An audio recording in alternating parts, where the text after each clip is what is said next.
طبعا انا ههتم اول حاجة بالاكل بتاعه. الساعة 7 الصبح اقدم له الشاي والكيك، وبعد ساعة الفطير، والساعة 9 اجيب له الفطور وطبق المربى اللي عاملاه على ايدي، والساعة 10 اكون عملت له طبق رز بلبن او مهلبية او سد الحنك، والظهر. بس هو انا هقدر اكل ده كله ولا ماليش شغل غير الاكل؟ اصلا احب الاكل ومش ممكن اسيبه يتحرق على النار. الله، الاكل على الوبور، الاكل اتحرق. شوف، اهو كلهم بالشكل ده. سهام كسلانة تنام على روحها والناس معاها، ودي رجاء اللي ما بتشبعش ابدا ومفيش حاجة في دماغها غير الاكل، اهي قامت تجري وسابتنا. يظهر انها بدأت تحس انها هتنتصر، لانها زحت 2 منافسين يا مبروك. انت بتوشوش وتقول له ايه وانت عامل كده زي التابع اللي يحشر نفسه؟ انا مش عارفة من امتى الخدامين بيتدخلوا في احاديث اسيادهم. الله الله الله الله الله، ايه الكلام ده يا هانم؟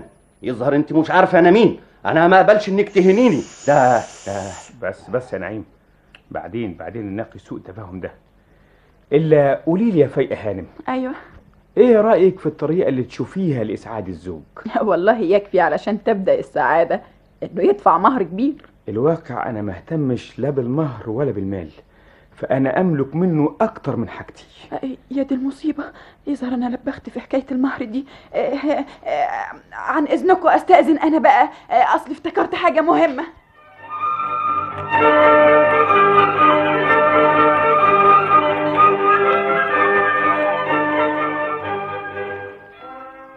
تسمحوا لي ادخل؟ اهلا وسهلا. امال يا فندم، اصل انتم مش عارفين ليه فايقه قامت. دي قامت علشان تذاكر من تاني. تذاكر ايه؟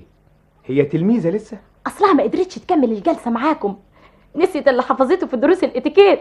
ياني الكسلانة والفجعانة وام لسان طويل واللي بتذاكر دروس الاتيكيت. والله ما انا عارف وراكي ايه انت كمان. مالك سرحان فيا يا استاذ مبروك؟ لا ولا حاجة ابدا. يا ما انا غبي لاني بنسى الاسماء بسرعة. امال انا أمان. مش قلت لك قبل ما ادخل؟ وزياده في التعريف اقول لك ان اخواتي مسميني المرعوشه. المرعوشة؟